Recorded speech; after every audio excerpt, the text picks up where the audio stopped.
Paneer curry ఒకసారి ఇలా try చేసి చూడండి. రైస్లోకి, చపాతీలోకి, పూరీలోకి ఏ దానిలోకైనా చాలా బాగుంటుంది. రైస్లోకి చాలా బాగుంటుంది ఈ గ్రేవీ. కాజు లేకుండా ఈ గ్రేవీ చాలా టేస్టీగా చేసుకోవచ్చు. ముందుగా ఒక కడాయి తీసుకొని అందులో ఆయిల్ వేసి, ఆయిల్ హీట్ అయిన తర్వాత పన్నీర్ బ్లాక్ ఉంటుంది కదా, ఇది 200 గ్రామ్స్ పన్నీర్ బ్లాక్ అండి. నేను డైరెక్ట్గా ఆయిల్లో వేసి ఫ్రై చేస్తున్నాను.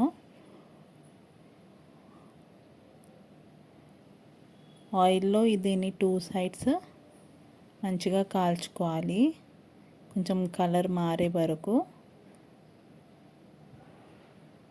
All sides కాల్చుకోండి. చిన్న మంట పెట్టి ఆల్ సైడ్స్ ఈ పన్నీర్ బ్లాక్ని కాల్చుకోవాలి. సైడ్స్ కూడా కాల్చుకోవాలి. ఇలా కాల్చుకుంటే ఏంటంటే పన్నీర్ అనేది లోపల వరకు కూడా సాఫ్ట్గానే ఉంటుంది. ఓన్లీ సైడ్స్ ఎడ్జస్టే కొంచెం క్రిస్పీగా ఉంటాయి. బాగా కాల్చుకున్నాక తర్వాత దీన్ని ఒక ప్లేట్లోకి తీసుకోండి.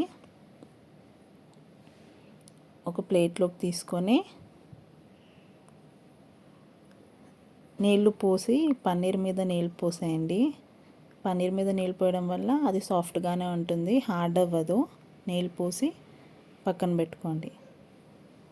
పన్నీర్ కర్రీ కోసము గ్రేవీ తయారు చేయడానికి అదే ఆయిల్లో గరం మసాలా, సాజీరా, చెక్క, ఇలాచి, లవంగాలు, మిరియాలు వేసి అవి కొంచెం ఫ్రై అయ్యాక, ఇవి సన్ఫ్లవర్ సీడ్స్ అండి. సన్ఫ్లవర్ సీడ్స్ లేకపోతే పల్లీలైనా వేసుకోవచ్చు. ఇక్కడ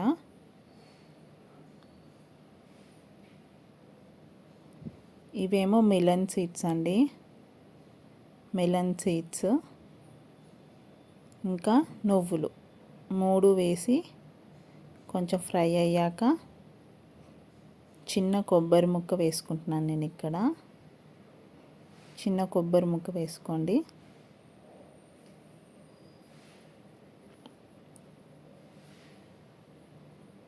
సన్ఫ్లవర్ సీడ్స్, మిలన్ సీడ్స్ లేకపోతే మీరు పల్లీలైనా తీసుకోవచ్చు.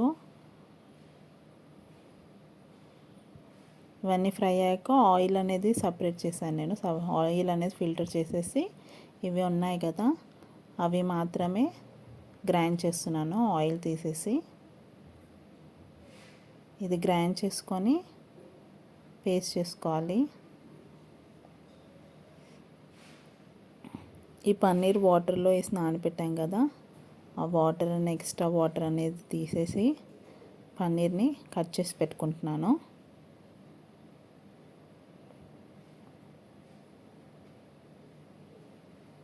చాలా సాఫ్ట్గా ఉంటుందండి. లోపల సైడ్స్కి కొంచెం కాలినట్టు, లోపల సాఫ్ట్గా బాగుంటుంది. ఇలా చేస్తే ఎక్కువ టైం కూడా పట్టదు, పన్నీర్ కూడా బ్రేక్ అవ్వదు.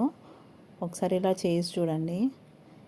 ఎక్స్ట్రా ఆయిల్ ఏదైతే ఉందో అది మళ్ళీ ప్యాన్లో వేసుకొని అది వేడయ్యాక మళ్ళీ కొద్దిగా సాజీరా, బిర్యానీ ఆకు అనేది వేసి అది ఫ్రై అవ్వగానే సన్నగా కట్ చేసుకున్న ఆనియన్స్ ఉంటాయి కదా, అవి వేస్తున్నాను.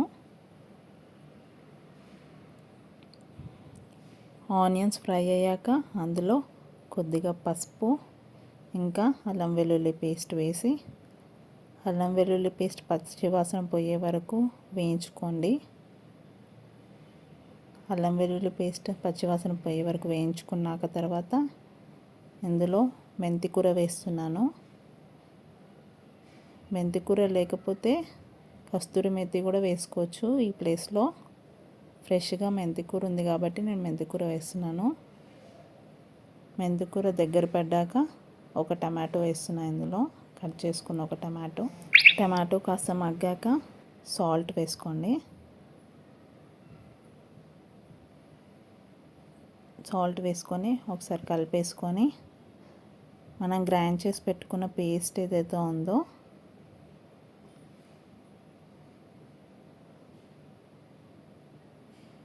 అందులోకి కొద్దిగా పెరుగు కూడా వేసి గ్రైండ్ చేసుకోండి. ఆ గ్రైండ్ చేసుకున్న పేస్ట్ని కర్రీలో వేసేసి కలిపేసుకోవాలి.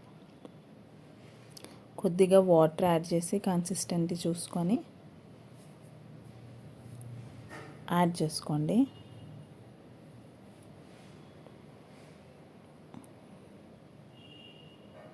ఒకసారి కలిపేసుకొని మూత పెట్టేసి ఉడికించుకోండి. ఇప్పుడు కొద్దిగా కారం వేస్తున్నాను నేను.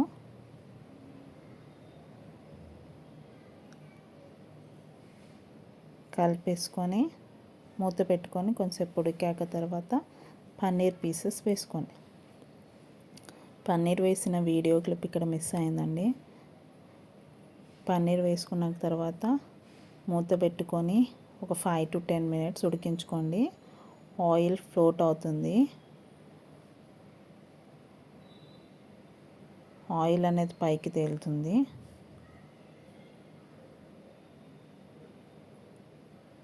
ఆయిల్ తేలాక తర్వాత కర్రీ రెడీ అయిపోయినట్టే. అంతే అండి, సర్వ్ చేసుకోవడమే. ఈ కర్రీ చపాతీలోకి కానీ రైస్లోకి కానీ పులావ్లోకి కానీ బాగుంటుంది. గ్రేవీ అయితే రైస్లోకి చాలా అంటే చాలా బాగుంటుంది. ఒకసారి ట్రై చేసి చూడండి. ఎలా ఉందో ట్రై చేసి